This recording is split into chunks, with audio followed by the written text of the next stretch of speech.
Je me pose jamais ces questions. On peut parler la bœuf et tout. Je m'appelle Elliot, j'ai 23 ans, 24 ans, pardon, on refait. Je m'appelle Mathilde et j'ai 24 ans. What the fuck do I do with my life? What the fuck do I do with my life? Je m'appelle Tiffaine Galéa et j'ai 24 ans. Juliette et ses histoires d'amour, chapitre 58. Moi, je m'appelle Juliette Rouchouz et j'ai 24 ans. My name is Louise and I'm 24 years old. Je m'appelle Mathilde et j'ai 25 ans. So my name is Sebastian Miller. I am 24 years old. My name is Paul and I'm 25 years old. Let's do it.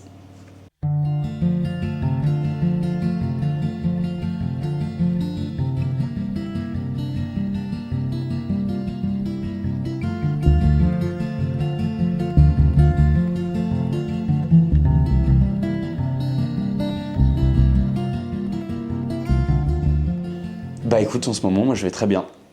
Ouais. J'ai commencé des études qui me plaisent énormément, quoi. Un peu anxieuse en ce moment par rapport à mon futur, on va dire. Ça va.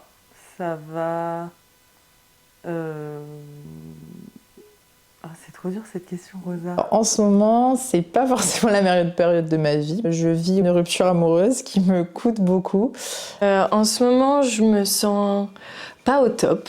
J'ai vécu des périodes un peu plus chouettes de ma vie. Je suis dans une période très charnière, très transitoire.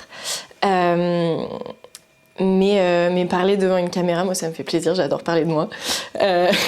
C'est pas parler devant la caméra qui me gêne, je pense que ce sera plus le moment où je vais m'écouter derrière mon écran et je vais me dire ah ça c'est con ce que tu viens de dire là.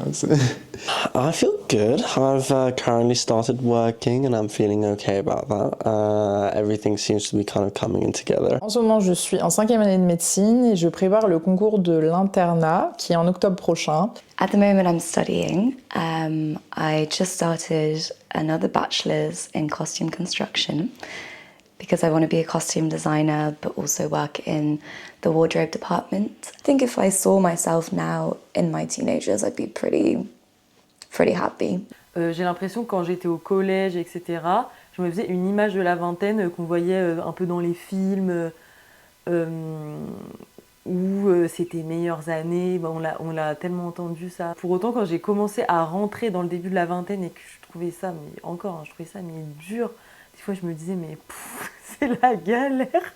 Je trouve que finalement 20 ans, c'est un âge super, mais je suis pas sûre que ce soit la période où je sois le plus épanouie et le plus sereine. Je pense que j'attends les 30 ans. Après, peut-être qu'il y en a qui le vivent très bien, mais le début, moi, j'ai été déçue. 0 sur 10. I guess you build up that idea of your early 20s from the movies, pool parties and just having fun and going clubbing all the time, just drinking the night away and just living those kind of adventures. And I do have those. But yeah, I definitely think didn't expect myself to be as much of a, not grandpa, but home man. But to be honest, I'm very happy with it. Mon adolescence, elle a été très caractérisée par une peur du changement. Par une peur d'évoluer et de plus me reconnaître, d'évoluer au-delà de la personne que j'étais en tant qu'adolescente et d'une manière de la trahir en évoluant et en changeant. Je savais pas où me caser, je savais pas dans quelle catégorie me foutre et c'est quelque chose qui m'obsédait beaucoup et quelque chose que j'ai compris avec le temps, c'est que déjà de 1, je ne peux pas rester moi adolescente, de 2, je ne veux pas rester moi adolescente. Et c'est une très belle chose de changer et c'est une très belle chose d'évoluer et de grandir. Je pense que je suis quand même plus sereine qu'avant. Ça dépend dans quel domaine, mais on va dire socialement, je pense que j'arrive un peu plus à me défaire de l'opinion que les autres peuvent avoir sur moi et je vais moins essayer de toujours rentrer dans le cadre dans lequel je suis. Et accepter que je suis pas faite pour tout le monde et que tout le monde n'est pas fait pour moi. De 19 ans à mes 25 ans, il y a eu énormément de changements. Je pense qu'il y a eu une forme d'enracinement dans toutes les expériences que j'ai pu vivre. Ouais, le fait de plus flotter, c'est un peu conceptuel, mais c'est se dire là j'ai déjà plus matière avec laquelle je peux travailler qui est déjà bien posé au sol et j'ai plus besoin d'aller chercher et de voler un peu partout pour aller chercher tout ça. C'est surtout lié au regard que je pense les autres ont sur moi et l'impact que ça peut avoir sur les décisions que je prends ou les actions ou les activités que je vais mener et de lâcher un peu prise sur ça en envoyant un peu, and I'm sorry for the word, mais envoyer chier un peu les autres. I've become a lot more aware of myself in the sense that before I think I had much more of a tendency of putting everything else and everyone else first and not really listening to what I need. Ouais, pendant 2 ans, j'ai vraiment... j'ai pas fait beaucoup. Genre, je sais pas, j'ai hiberné un peu. Et donc ensuite, j'ai décidé de me raser. J'avais les cheveux très longs, la barbe. J'avais l'air d'avoir 20 ans de plus, c'est terrible. Et ouais, j'ai coupé mes cheveux, je me suis rasé et j'ai créé mon entreprise. Je faisais je fais toujours, en fait, je fais de la musique pour des médias, pour l'image. Et c'est un truc qui me plaît énormément, c'est un truc qui m'amuse. Je pense que le changement physique vient avant encore le changement mental. Il vient avant les actes. Il y a une sorte d'engagement. Tu changes tes cheveux ou tu changes vraiment ton apparence et tu décides de prendre le rôle que tu vas jouer et tu restes dedans. Je pense avoir perdu 2 ans avec le lockdown, mais j'ai l'impression d'avoir 2 autres années où c'était pas moi qui vivais, c'était quelqu'un d'autre. Mais j'ai tous les souvenirs, hein, mais je suis pas fou, hein. Plonger dans des expériences qui sont néfastes pour moi, j'ai eu tendance à recourir à certaines formes d'addiction. Il y a la clope, il y a le tabac en effet, et il y en a eu un autre bien prédominant qui était le cannabis. Ouais. Et ça, pendant très longtemps en fait, c'était un moyen pour moi de tenir la pression que je m'imposais. Je pense que ça c'était vraiment pour moi la façon de calmer l'esprit et même au niveau du travail, c'était toujours plus loin. Ça, c'était justement à une autre époque où oui, là, je fumais pas mal. Donc, j'étais pas constamment défoncé, mais il y a eu ce truc où chaque soir, quand la nuit tombait, il y avait un peu cette angoisse de la nuit. Où genre, c'est pas j'ai peur du noir ou je sais pas quoi, c'est le truc de la fin de la journée. J'ai pas encore accompli ce que je voulais accomplir. Merde, il faut que je passe un bon moment, je vais me faire un petit joint, un petit film, et on va profiter. Mais du coup, tu remets en fait à demain à chaque fois. Mais en arrêtant, ça m'a permis vraiment de revenir les pieds sur terre, de pouvoir vraiment regarder autour de moi où j'étais et ce qui me plaisait pas en fait dans cette situation, et ensuite de prendre action par rapport à ça. Et pas retourner sur une route qui nous mènerait dans ce petit placard de merde. I'd probably say like since end of teenage years, probably 18 when I lost my sister Izzy, that probably definitely forces you to grow in a certain way. It forces you to grow up fairly quickly, I'd say. So it was when she was 17 is when she had like some neck pain. She got diagnosis with this kind of like vascular tumor.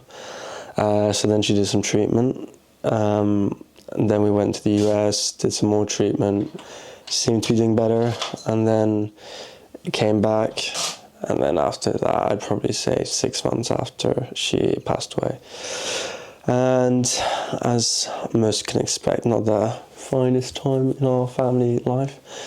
But yeah, it definitely was a lot to get used to. I think in the start of it, a lot of the feelings I had were, I kind of just had denial of it. And for a while, I think it kind of like, I just pushed it back and don't deal with it, just kind of focus on surviving rather than living. Around that, I was definitely in my weed phase. If my kids are listening to this, don't. But I think that was definitely one of the things that kind of helped me just numb myself from all of it. It was something that I already had been using to cope when she was going through the treatment and everything, and the late nights at the hospitals. And then I guess I kind of just lost myself into it when it all happened. It's a good reminder to myself whenever I'm feeling like taking stuff for granted. A big price, but it definitely, I have a newfound appreciation for life since that all happened. My first experiences with anxiety and like that sort of uncontrollable stress and heavy-heartedness and self-hatred kind of began when I was in third year of university. I think I lost my appetite. I kind of found it really hard to take care of myself. I started smoking a lot of weed as a way of like triggering hunger cues and being, of allowing myself to eat. I wasn't hungry, so I had to smoke, so I had to eat, so I felt really insecure and self-conscious, so I isolated myself, and it's this whole domino effect of like, at the end of the day, I just couldn't really bear being with other people because I didn't like who I was and I didn't want other people to see who I was. Felt this sort of kind of mourning of the person that I used to be. That was when I realised that I maybe had a little bit more control over it than I thought I did. And I think that I started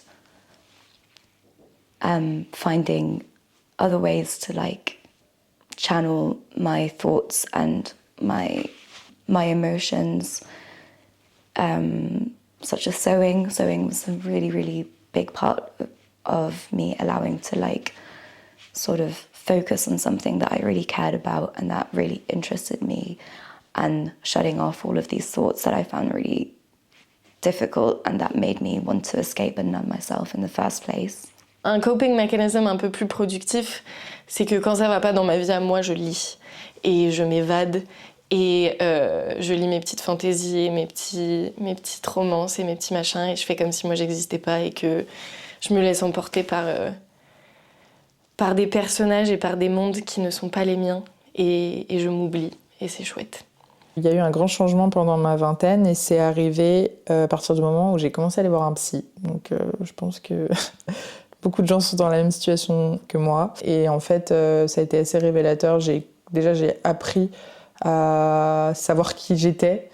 Et ça m'a fait beaucoup de bien parce que je pense qu'à 20 ans, on se connaît pas du tout. On nous demande de savoir plein de choses, de savoir où est-ce qu'on va. Et en fait, moi, j'avais jamais été vraiment confrontée à la vie sans mes parents, sans ma famille, sans quelque chose qui était tracé.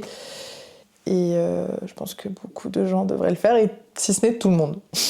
À Montréal, il y avait déjà une situation particulière. C'était pendant le Covid, et ça ne me permettait pas d'être aussi dynamique ou fluide comme j'ai pu l'être en tout début de mon expérience universitaire. Et cette non-mobilité a fait que vraiment des choses sont ancrées et ont pris énormément d'ampleur. Et malheureusement, c'était pas nécessairement les bonnes choses. Pendant le Covid, la solitude, même si on était entouré et que, encore une fois, je vivais quand même en coloc, etc., c'était quelque chose d'un peu plus profond. Je suis en manque social, je suis en manque d'interaction, je suis en manque de partage et d'osmose avec que ça soit des strangers ou des amis de longue date. Et je pense que c'est quelque chose qui nous a un peu profondément marqué et qui m'a profondément marqué. Le moment où du coup on était en coloc à 9 et où j'étais un peu à l'apothéose de mon mal-être à ce moment-là, c'était l'arrêt juste de mes études. J'en pouvais plus. Donc j'ai décidé de finir mon semestre comme j'ai pu, ce que j'ai réussi à faire, malheureusement. Et j'ai décidé de repartir loin et proche justement de mes parents. Et ensuite de divaguer à partir de là vers d'autres horizons, mais c'était l'arrêt de mes études.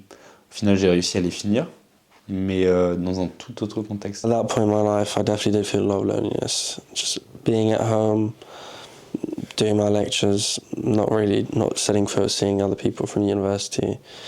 especially just after I had like taste freedom. You know, I tasted like living on my own in Camden and having that full freedom, independence as an adult. I really liked it. En ressortant du Covid, fallait un peu s'abreuver de liens sociaux, prendre ses réserves de liens sociaux et combler un peu le vide qu'on avait vécu pendant 2-3 ans. And one of the biggest things in the last like 5 years that's really been a driver of my happiness has been Mel. Mel is my wife. We got married 3 years ago when we were like 21, 22. And I think, yeah, since meeting her, she's just been, again, as stereotypical as it is, like she's been a shining light in my life and like helped me deal with a lot of stuff. So yeah, she's the only person I've been with since I was 19.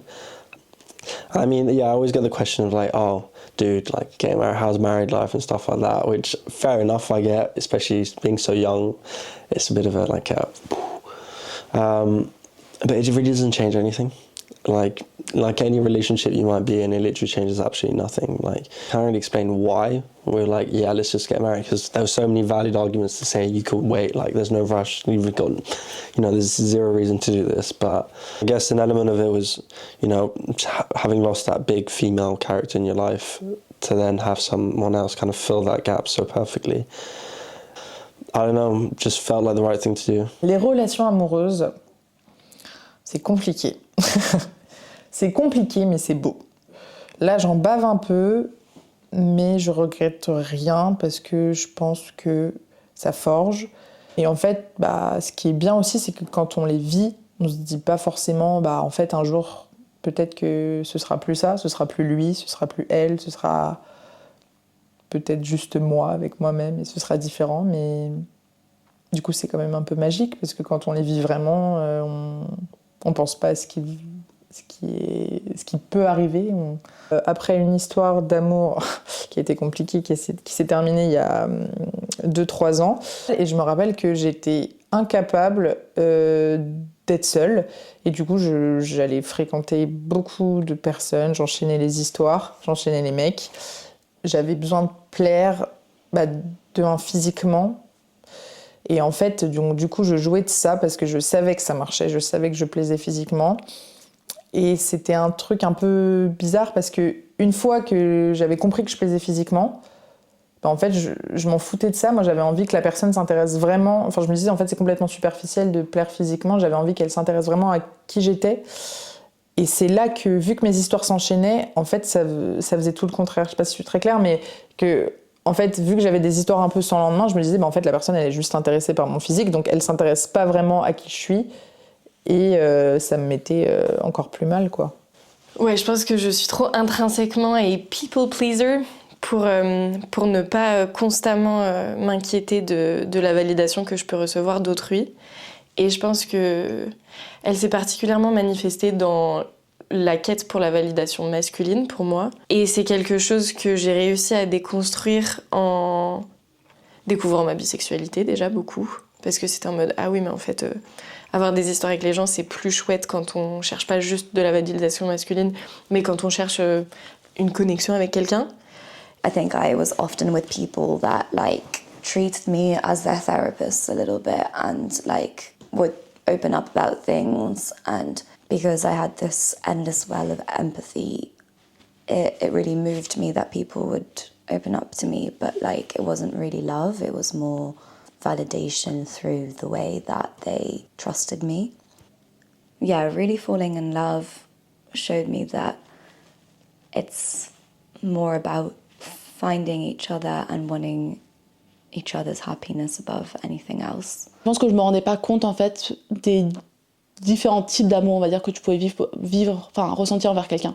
Je pense que j'avais un peu sous-estimé le côté amical et un peu l'amour un peu de compassion, on va dire, où en fait ce que j'ai avec Mathis, c'est surtout c'est mon meilleur ami, et de me dire, je pensais pas que ce serait ça une relation amoureuse en fait. Je pensais que ce serait juste se sentir très amoureux et avoir beaucoup de passion pour l'autre, alors qu'en fait c'est pas vraiment, oui, si, il y a ça bien sûr, mais c'est aussi juste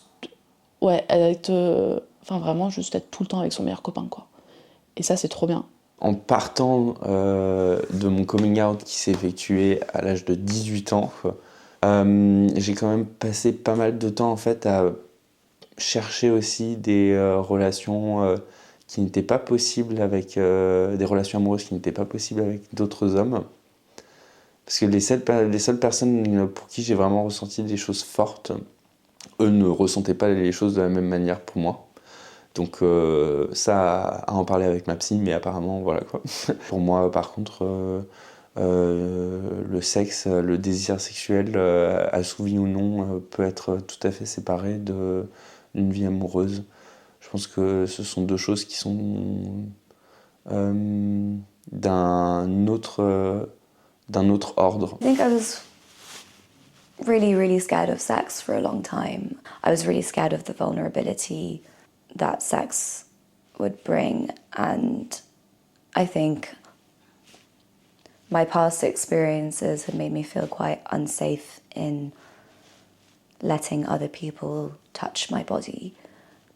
My current partner is the only person that I think I just knew that they wouldn't do that without having to sort of explain anything, or like I just had this trust that I just hadn't had in other people before. Ce qui me vient à l'esprit quand tu me parles d'amitié, Beaucoup d'amour sans sexe, du coup, cette fois-ci. Ou pas, mais Du soutien, je pense. Ça me donne envie de pleurer. 5 secondes.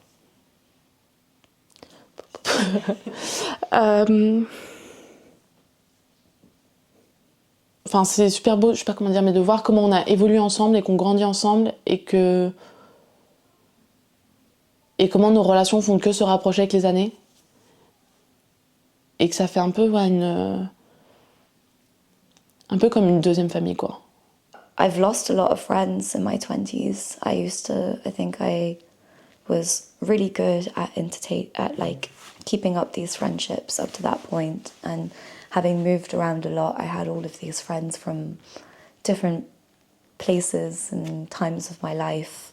And then when I kind of started putting myself first, a lot of people actually took that really badly, and I think that I realised the friends that I've kept today are the ones that respected that I needed to put myself first, and that I wasn't always available or always able to prioritise them.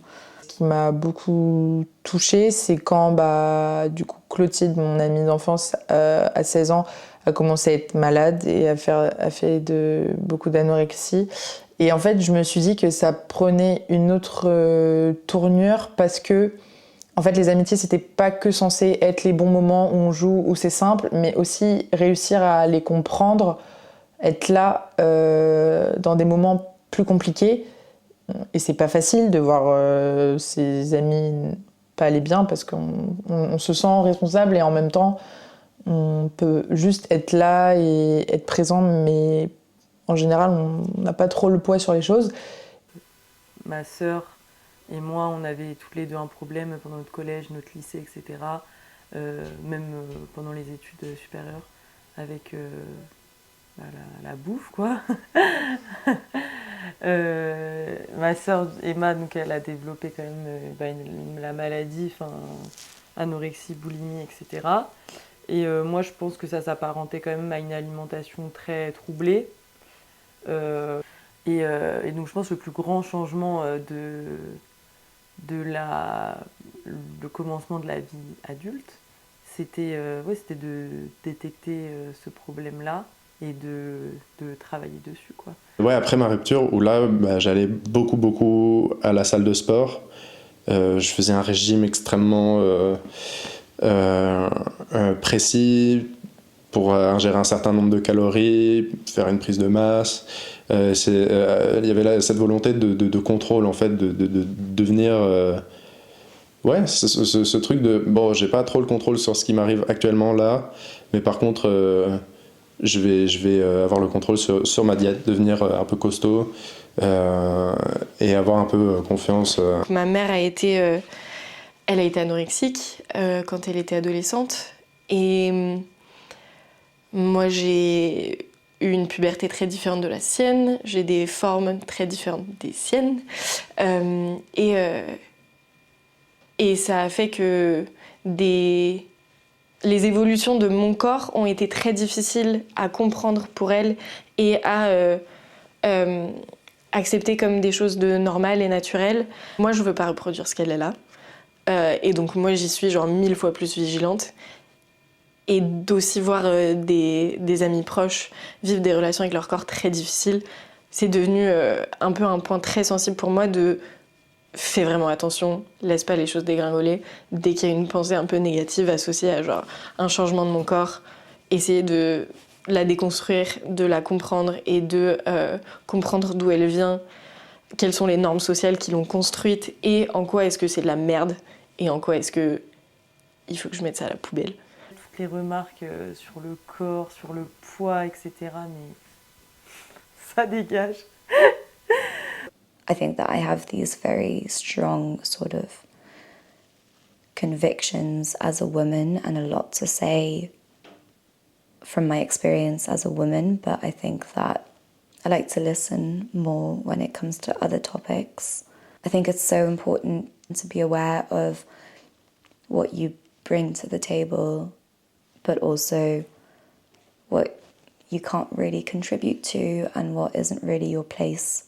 That makes me feel quite insecure sometimes because I don't really know what I have to say. But yeah, privilege is something that I think I'm learning to understand more and more. I think before it was something that I just entirely felt guilty of, and I didn't know what to separate of what was, you know, sort of privilege but should really be a standard, and then privilege that maybe I shouldn't really be profiting from. Like educating myself more theoretically on privilege has actually been quite a relief because I feel like I now have a bit more of a frame with which I can work with. Yeah. La médecine, ce serait un truc où j'aurais toujours du boulot et j'aurais l'impression de un peu contribuer à la redistribution de cet argent public de la bonne façon. Et je pense que, je sais pas si ça m'a fait déculpabiliser de ma classe sociale entre guillemets, mais ça m'a permis de trouver un peu un sens à tout ça. Le privilège que j'ai par rapport à d'autres à avoir vécu tellement de choses et de pouvoir aujourd'hui vivre encore tellement de choses, de pouvoir faire, comme tu as dit, des choix de carrière qui sont assez particuliers, qui peuvent m'amener à ne pas gagner beaucoup d'argent. J'ai une énorme chance de pouvoir faire ça aujourd'hui. J'en suis extrêmement reconnaissant et ça m'amène aussi à vouloir du coup avoir, et au bout d'un moment par mes propres moyens, pouvoir toujours vivre autant d'expériences. Mais surtout de pouvoir amener d'autres personnes à vivre ces expériences-là. J'ai découvert que c'était hyper important de rigoler. Vraiment, je pense que dans une journée, quand tu ne rigoles pas, c'est une mauvaise journée. Donc il faut toujours... moi, ce qui est important, c'est que quand j'ai passé une journée à l'hôpital où c'est triste, où c'est douloureux, ou ce que tu veux, plus du travail, je me dis, non mais là, il faut faire quelque chose. C'est-à-dire, il faut aller s'amuser, ou alors il faut aller parler, il faut aller boire un verre de vin. Je pense que c'est hyper important, donc c'est dans mes priorités. En fait, ça fait 7 ans que je suis en études, j'en ai marre. Je me dis, je peux prendre 4 mois pour moi et faire des choses que je veux faire. C'est des choses pour moi, ma priorité. Quand je me projette, je m'imagine une vie heureuse, mais c'est des grandes lignes, quoi. Je suis pas là en train de me dire, alors à cet âge-là, j'aurais fait ça, ce machin-ci, c'est là que je vais habiter, c'est là que je vais faire... Non, c'est un peu un brouillard. Mais un brouillard, normalement, dans ma tête, qui devrait être heureux. Est-ce que je me permets de rêver grand et est-ce que je suis enthousiaste pour l'avenir ? Je dirais que non, parce que je suis dans une éco-anxiété constante. Oui, c'est difficile de ne pas réfléchir au fait que la planète, elle va crever et qu'on y participe tous et que c'est quasi impossible de ne pas y participer. Je suis extrêmement enthousiaste par rapport au futur. Et les projets que j'ai en tête sont monumentaux. Je pense que j'ai toujours plus ou moins été optimiste par rapport à l'avenir. J'ai toujours vu un certain potentiel dans ce que je pouvais faire, ce que je pouvais amener. Mais c'est juste que je savais pas vraiment comment. Et là, j'ai l'impression que ça change. Ces dernières années ont été tellement marquées par mon angoisse de ce que je vais faire de ma vie. Et putain, mais de mes 18 à mes 22, mais qu'est-ce que c'était un enfer, quoi. Un enfer. Parce que en plus de ça, tu dois travailler pour tes cours, pour la fac, pour machin, mais tu sais pas pourquoi tu travailles, parce que tu sais pas... Enfin... Et donc t'arrives pas à te motiver, parce que t'as pas de goal en tête, parce que t'es pas en mode genre, un jour j'ai envie de faire ça. Je sais pas. Et genre, the enormous question mark that is tomorrow is just anxiety. I find it really hard to project myself in general. So I think I have these like kind of general dreams and like things that I'd like to accomplish or like kind of directions, but I don't really want to put any pressure on the future. Je suis persuadée que l'humain s'adapte à plein de choses et aussi, je pense, idéalise beaucoup de situations où il se voit hyper heureux, il se dit ça c'est fait pour moi et tout, alors qu'en fait, on n'a pas vraiment une idée avant d'être vraiment dedans. Je crois que j'ai pas trop envie de rêver, mais plus de m'écouter et d'aller là où j'ai envie d'aller à l'instant T. Again, I think that's something that's definitely changed since Izzy. Just being more aware that, like, you know, life is so short and that you have no second chances. And to crudely put it, seize life by the balls and just make the most of it. You know, we're only here for like a flicker of an instant in the width of time. And I'm excited to see where I'm gonna fly. J'espère qu'à 30 ans, j'aurai trouvé un équilibre de vie qui est chouette. J'espère que je serai pas genre trop stressée et engoncée par le travail, parce que c'est quelque chose que j'ai vu mes parents vivre. Il y a tellement de choses qui sont plus importantes que... En quoi est-ce qu'on participe à la machine capitaliste ? Ouais, j'espère que je serai... que je me sentirai bien avec moi-même et que je m'aimerai encore plus que ce que je m'aime aujourd'hui. Et que... je sais pas, que je saurais faire des trucs que je sais pas faire aujourd'hui. Genre remplacer mon putain de robinet pété. Genre me faire à manger tous les soirs sans qu'il y ait 4 fois de suite pâte au pesto, genre. Et ouais, je sais pas, j'aimerais bien... je crois que j'aimerais bien juste être heureuse.